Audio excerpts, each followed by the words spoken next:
खान पान तो कूदिया उदर बीच अनुपाने, उस समर्थ की बंदगी तो भूल्या क्यों शैतान।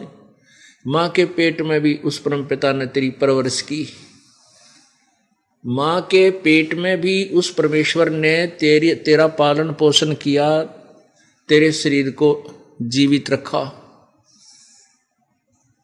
देखो पुण्यात्माओं, परमात्मा पर विश्वास करने के लिए हमारे को सत्संग की आवश्यकता पड़ती है। परमात्मा ने सारी व्यवस्था की हुई है। राजा को राज भी परमात्मा ही देता है, उसके लिए जैसा भी कुछ करना होता प्रभु ही करता, उसका ऐसा माहौल सर्कमस्टांस बनाता है कि वो राज्य गद्दी प्राप्त कर लेता है। माँ के पेट में भी परमेश्वर ने ही हमें पाला था, वहाँ ना माँ की पहुँच थी ना पिता की वहाँ पहुँच थी, यानी वो हमारे लिए वहाँ भोजन नहीं पहुँचा सकते थे। परमेश्वर ने, कबीर भगवान ने हमारे शरीर के अंदर, माँ के शरीर में ऐसी व्यवस्था बना दी, माँ की नाभि से और बच्चे की नाभि का कनेक्शन कर दिया, और वहीं से वो आहार प्राप्त करके जीवित रहता है। पुण्यात्माओं, अब वर्तमान के अंदर काल ने एक बाधा और पैदा करनी थी, यह साइंस नाम की एक वस्तु पदार्थ। इस साइंस को का जो उत्थान है ये भगवान से दूर करने के लिए है। ये सब गिफ्ट ये परमात्मा की है, प्रभु ने ही ये सब पदार्थ दिए हुए हैं, जिसके ऊपर ये मानव अनुसंधान करके कुछ उपलब्धि कर रहा है। लेकिन परमात्मा की जो साइंस है, वो नाम की जो रसायन है, वो सर्वोत्तम है। अब जैसे श्वास के बिना प्राणी जीवित नहीं रह सकता, और माँ के पेट में युक्ति श्वास नहीं इसके पास भी, फिर भी जीवित है। इसके ऊपर साइंस चुप है, कुछ नहीं बोलते वैज्ञानिक। क्यों है वहाँ श्वास, क्यों नहीं है वहाँ श्वास की आवश्यकता, क्यों नहीं उसको? वही शरीर बाहर आते ही फिर श्वास के बगैर जी नहीं सकता। उसके बच्चे के मुंह पर अगर कपड़ा डाल दिया जाए मोटा, तो 5 मिनट में शरीर छोड़ जाएगा, मर जाएगा वो। और अंदर बिल्कुल ब्लॉक था, बाहर की वायु अगर वहां तक पहुंच जाए बच्चा अंदर ही मर जाए, और वायु के बिना बगैर श्वास के वो बालक जीवित रहता है। तो पुण्यात्माओं, परमात्मा की जो लीला है, परमात्मा की जो महिमा है, वो वही जान सकता है। और वैज्ञानिक एक जीव है, जीव संज्ञा परमात्मा की महिमा से परिचित कभी नहीं हो सकता। अपनी सूझबूझ जितनी उसकी बुद्धि दी है, प्रभु ने दी है, उससे वो कुछ भी आइडिया अटकल लगा सकता है, लेकिन परमात्मा की महिमा को निष्क्रिय नहीं कर सकता। इसलिए हमने प्रभु को सर्वोत्तम मानना है। बाकी जो भी वैज्ञानिक लोग, मनुष्य उपलब्धि करते हैं, जो आवश्यक वस्तुएं, उनका प्रयोग करने कोई बुरी बात नहीं है।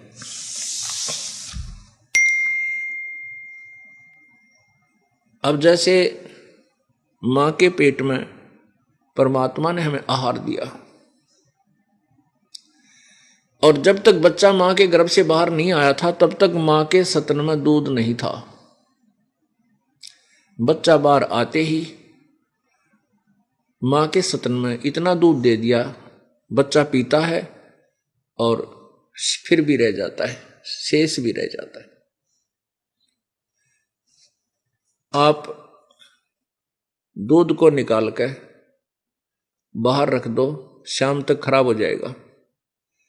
माँ के स्तन में, भैंस गाय के स्तन में दूध ज्यों का त्यों रहता है, सुबह से लेकर शाम तक।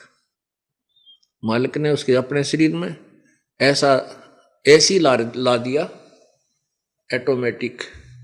तो परमात्मा की लीला से हम जब परिचित हो जाएंगे, हमारा सब भ्रम निवारण हो जाता है। उसी के लिए, उस भ्रम निवारण करने के लिए आपको सत्संग सुनने की आवश्यकता, अति आवश्यकता है। क्योंकि अभी तक हमने सत्संग नहीं सुने हैं। जितने भी संत पंथ हैं, ये सत्संग नहीं, केवल उआ बाई बकदे हैं। इनके पास कोई ज्ञान नहीं है, अज्ञान भरा हुआ है, जिस कारण से पूरा मानव समाज परमात्मा से दूर होता जा रहा है।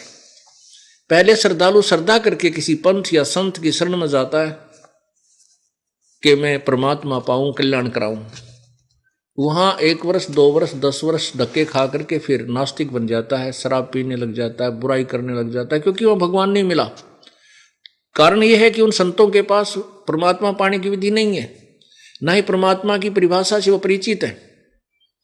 इसलिए मानव समाज बहुत ही पतन की तरफ अग्रसर हो रहा है। इसको रोकने के लिए, परमात्मा पाने के लिए, आत्म कल्याण कराने के लिए आपको सतलोक आश्रम बरवाला में आना ही पड़ेगा।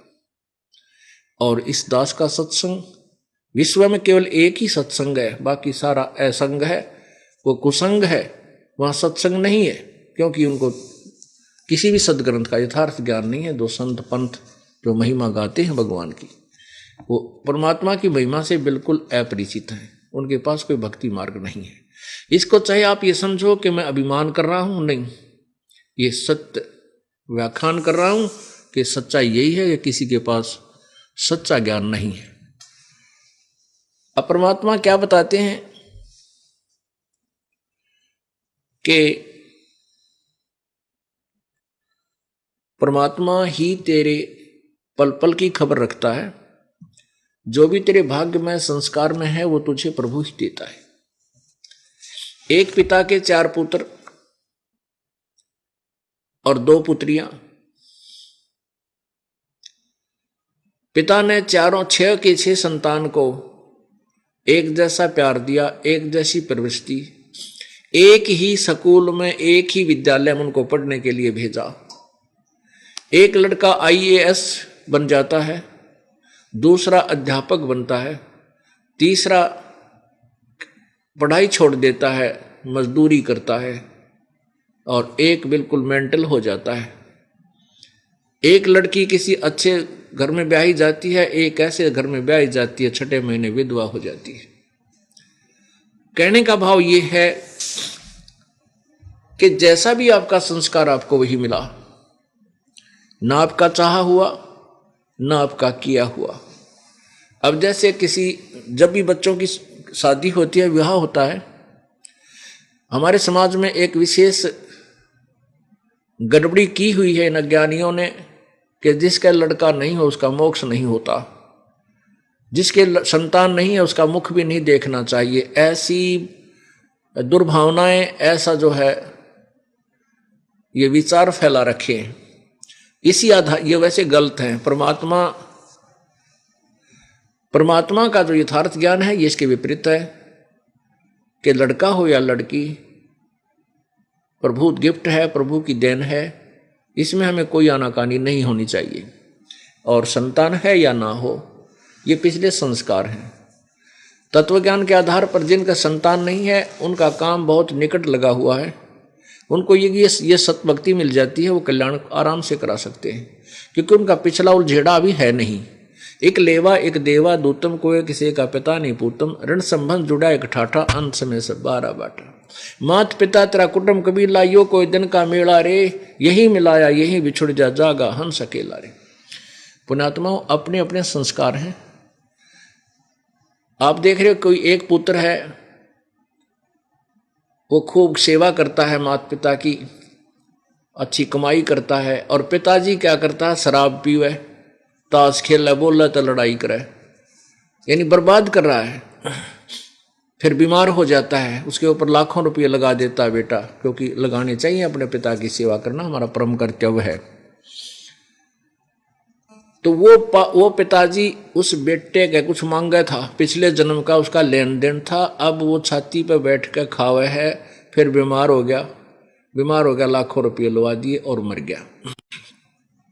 ऐसे ही एक पुत्र, पिताजी ने सारी उम्र माया जोड़ी, बेटा ने कम्मा हो गया, दारू पीवे, सिनेमा देखे, मोटरसाइकिल कार ले ली है, तेल फूके, और पिताजी का जी सूखे, वो लड़का सारे धन को बर्बाद कर रहा है। तो वो बेटा बाप पे पिछले जन्म का कुछ मांगा है, वो पूरे करके मरेगा। तो ऐसे ही परमात्मा ये कहना चाहते हैं, एक लेवा एक देवा दूतम, यहाँ कोई किसी का पिता नहीं पूतम। ये तो ऋण संबंध ऋण माने आपके ऊपर कर्ज है एक दूसरे का, ऋण संबंधी जुड़ा एक ठाठा। और अंत समय सब 12 बाटा, 12 बाट। पिता की मृत्यु होगी वो माना गधा बने, फिर समय आने पर पुत्र मर गया वो माना कि कुत्ता बने। 12 बाट है, फिर सभी अपने अपने रास्ते चले जाएंगे। इसलिए परमात्मा हमें ये याद दिलाना चाहते हैं कि जिनका संतान नहीं है उनका पिछला उलझेड़ा नहीं है।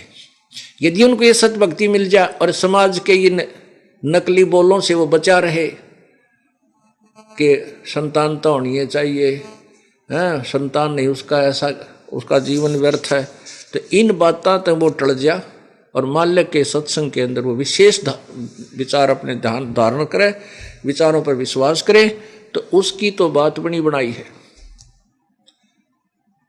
तो कहने का भाव ये है कि मान लीजिए बच्चों की शादी होगी, ब्याह हो गया, और विवाह होते वो क्या सोचते हैं, सबकी ये धारणा होती है कि भगवान एक लड़का दे। किनकी होती है? जो तत्व ज्ञान से अपरिचित है, जिनको आत्मज्ञान नहीं, वो ऐसे विचार रखते हैं। अब बच्चों का ब्याह हो गया तो संतान भी होगी जो उनके संस्कार है जैसे, तो लड़का नहीं हुआ लड़की होगी। अब दूसरे नंबर आया जब परमात्मा ने दया करी, आस हुई दूसरी संतान की, तो सबकी टकटकी लग जाती है, भगवान का छोरा दे, लड़का हो, दूसरी भी लड़की होगी। फिर तीसरा जो गर्भ रहा, फिर सबकी आशा होती है भगवान का लड़का अवश्य दे, वह भी लड़की होगी। चौथी का आस लगी, चौथी भी लड़की होगी, और पांचवीं की आस करी, पांचवीं भी लड़की होगी, लड़का नहीं हुआ। तो क्या हमारा चाह हुआ? क्या हमारा किया हुआ? वही हुआ जो परमात्मा ने हमें देना और दिवाना था। अब हम पूर्ण परमात्मा की शरण में हैं।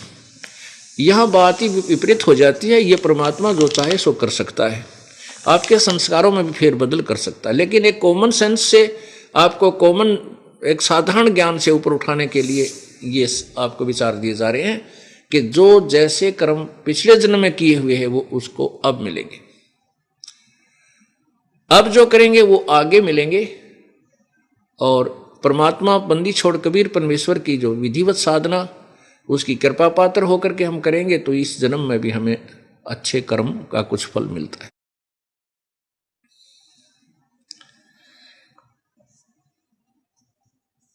तो क्या बताना चाहते थे, उन्होंने एक नियम बनाकर छोड़ रखा है। जैसे तोरी का बीज बना दिया, बेल या तोरी घिया का बीज परमात्मा ने अपनी सबद शक्ति से बना दिया, उसके अंदर अपनी सबद शक्ति भर दी। उस बीज को हम जमीन में दबाएंगे, उसको जल और वायु मिलेगी, जल और वायु मिलेगा तो वो उसमें अंकुर फूटेगा। अंकुर फूटेगा तो वैसे ही पत्ते आएंगे, बेल बन जाएगी, एकदम बढ़ती चली जाएगी अपने आप। वो उसके अंदर वो टहनियों में जकड़ने के लिए ऐसे चैन सी बन जाती है और फिर बड़ी होकर के वो लदपद हो जाती है घिया और तोरी से। तो परमात्मा ने प्रत्येक प्राणी का अपनी सबद शक्ति से अपने ऑटोमेटिक सिस्टम करके छोड़ रखा है। अब वो जैसे कर्म करता रहता है उसको वैसे ही आगे संस्कार ऑटोमेटिक, परमात्मा ने कोई बीच में वो नहीं, परमात्मा बीच में कोई भी उनका डिस्टर्बेंस नहीं करता, केवल वो अपने कर्म से चलता रहता है। राजा बनना राजा बन जाएगा, गधा बनना गधा बन जाएगा, सुअर बनना सुअर बन जाएगा। वो छोड़ दिया परमात्मा ने एक ऑटोमेटिक उसको शब्द शक्ति दे करके। हाँ, फिर फेरबदल करने के लिए भी परमात्मा का ही सहयोग हमें चाहिएगा। उन संस्कारों में परिवर्तन करने के लिए परमात्मा ही करेगा। जैसे ऊपर सैटेलाइट वगैरह छोड़ रखे हैं, रॉकेट छोड़ देते हैं, तो रॉकेट में जो उन्होंने फीड करके भेज दिया वो चलते रहेंगे, जहां जहां का उन्होंने उसमें इंडिकेट कर रखा है वो वही कर चलता रहेगा। उसमें फिर कोई चेंज करना है तो वैज्ञानिक ही करेगा उस कंप्यूटर से, अपने रिमोट से। ऐसे ही परमात्मा ने सभी प्राणियों के संस्कार बनाकर भेज रखे हैं, वो चलते रहेंगे, अपने आप चलेंगे, एक दूसरे से ऐसे जुड़ते रहेंगे। अच्छे कर्म करता है अच्छे फल जमा हो जाएंगे, बुरे करता है बुरे होते रहेंगे, दोनों डिपॉजिट होते रहेंगे। और जब हम परमेश्वर कबीर बंदी छोड़ की शरण में आ जाएंगे परम संत के माध्यम से, फिर वो हमारे बुरे कर्मों को खत्म करेगा। क्योंकि परमात्मा जो पूर्ण ब्रह्म है वही संस्कार को चेंज कर सकता है। मासा घटे न तिल बधे, वेदना लिखे जो लेख, साचा सतगुरु मेट कर, ऊपर मारे मेख। न तो ब्रह्मा, न विष्णु, न शिव जी, न ब्रह्म, न परब्रह्म, न दुर्गा, कोई भी देव या देवता, एक परमात्मा कबीर जी के अतिरिक्त कोई भी हमारे संस्कारों में परिवर्तन नहीं कर सकता। जैसे कर्म करेगा वैसा ही फल ये देते हैं। इसलिए हमें उस परमेश्वर की चाह है कि जो हमारे पाप कर्मों को विनाश करे, नष्ट करे और हमें काल के जाल से छुड़वा कर सतलोक पहुंचावे। तो परमात्मा ये बताना चाहते हैं कि हम जो कुछ भी कर रहा है परमात्मा कर रहा है। कौन कर रहा है? वो पूर्ण ब्रह्म।